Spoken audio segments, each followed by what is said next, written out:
ولا تموتن إلا وأنتم مسلمون.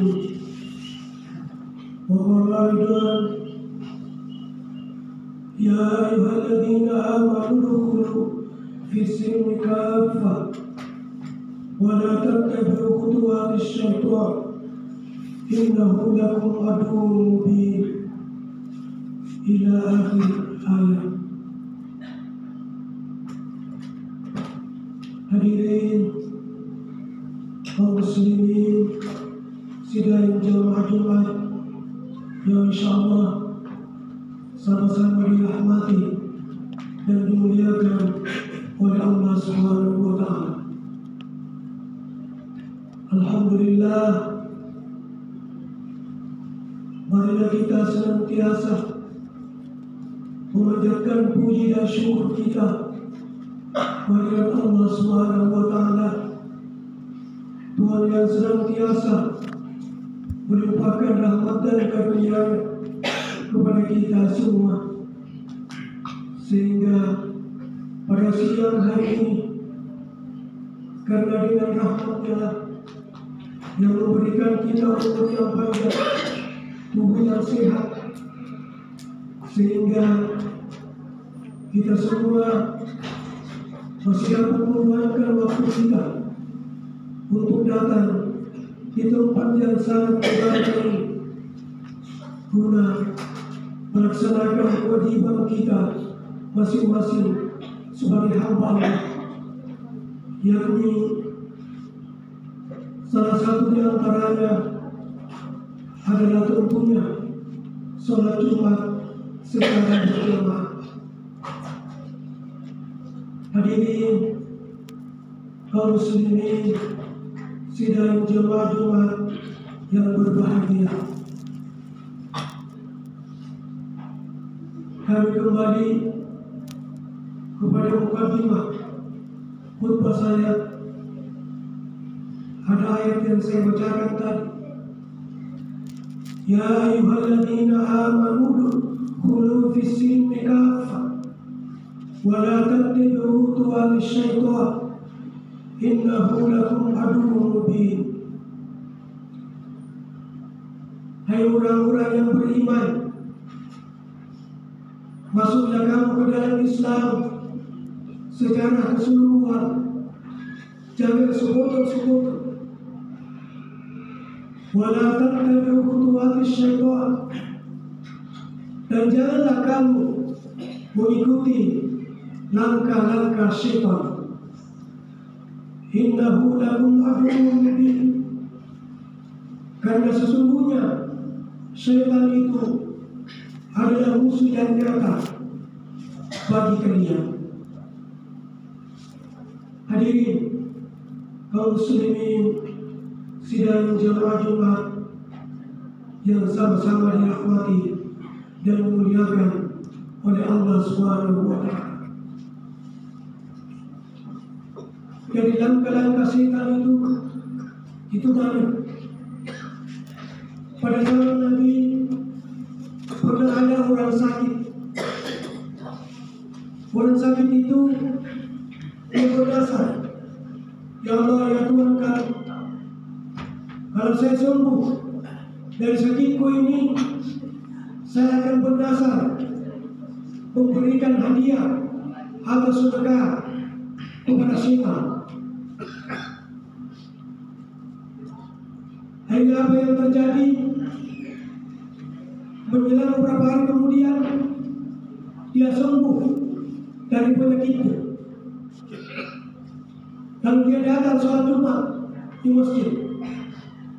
Dia tanyakan langsung sama Pak Kiai, ya Kiai, ya Ustaz, waktu saya sakit, saya pernah berdasar, kalau saya sembuh dari penyakitku ini, saya berdasar, berjanji akan bersedekah, akan memberikan hadiah kepada syaitan. Tapi ya Ustaz, ya Kiai, saya tidak tahu siapa itu syaitan. Lalu Pak Kiai mengatakan, kalau kamu tahu itu syaitan, setan itu ada di masjid. Kamu duduk sebentar di tengah-tengah dan kamu perhatikan, apabila hakim sudah di atas mimbar, sudah baca khutbahnya, lalu ada yang berkata-kata, ada yang bicara tentang dunia, maka itulah syaitan. Begitu selesai sholat Jumat, selesai salam, langsung dia bagi, Pak, ini hadiah saya. Waktu saya sakit, saya pernah bernasar, kalau saya sembuh, saya berikan hadiah atas sedekah kepada syaitan. Alhamdulillah, sedekah ini 100.000 rupiah. Lalu orang itu mengatakan, saya ini bukan setan. Tidak, Pak Kiai bilang tadi, setan itu adalah apabila hati sudah di atas mimbar, lalu dia masih berbicara, maka itulah setan. Terimalah pemberian ini. Yang pertama. Yang kedua, Jumat kedua datang lagi itu orang, ya Kiai, ya Ustaz, masih ada uang saya ini, saya harus sedekahkan kepada setan. Itu nasihat saya waktu saya sakit. Kalau saya sembuh, saya berikan hadiah atau bersedekah kepada setan. Tapi ya Ustaz, ya Kiai, yang mana lagi dikatakan setan? Apakah masih ada di masjid ini? Bagi yang mengatakan masih ada setan.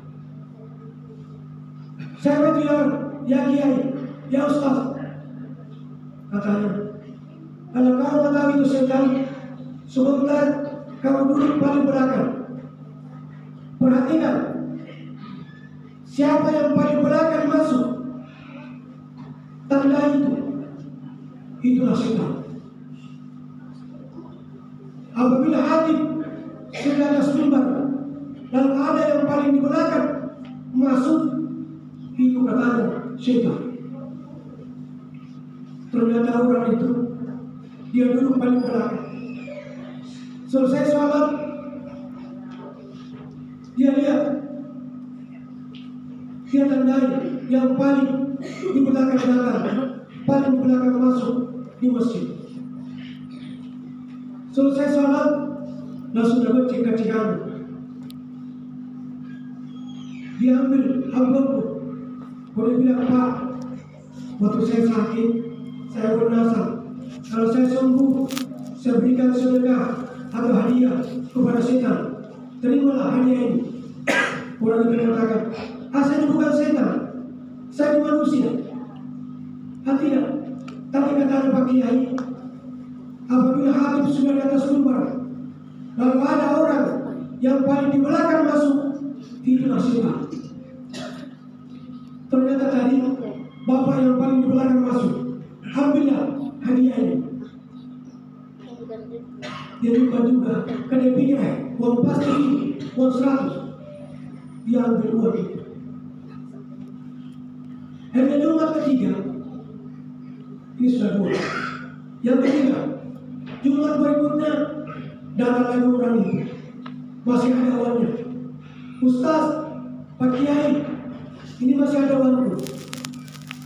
Yang terakhir kalinya Ustaz, saya mau bersedekah kepada setan. Masih ada setan di masjid ini ya Ustaz? Ya Kiai. Pak Kiai mengatakan, dia masih ada.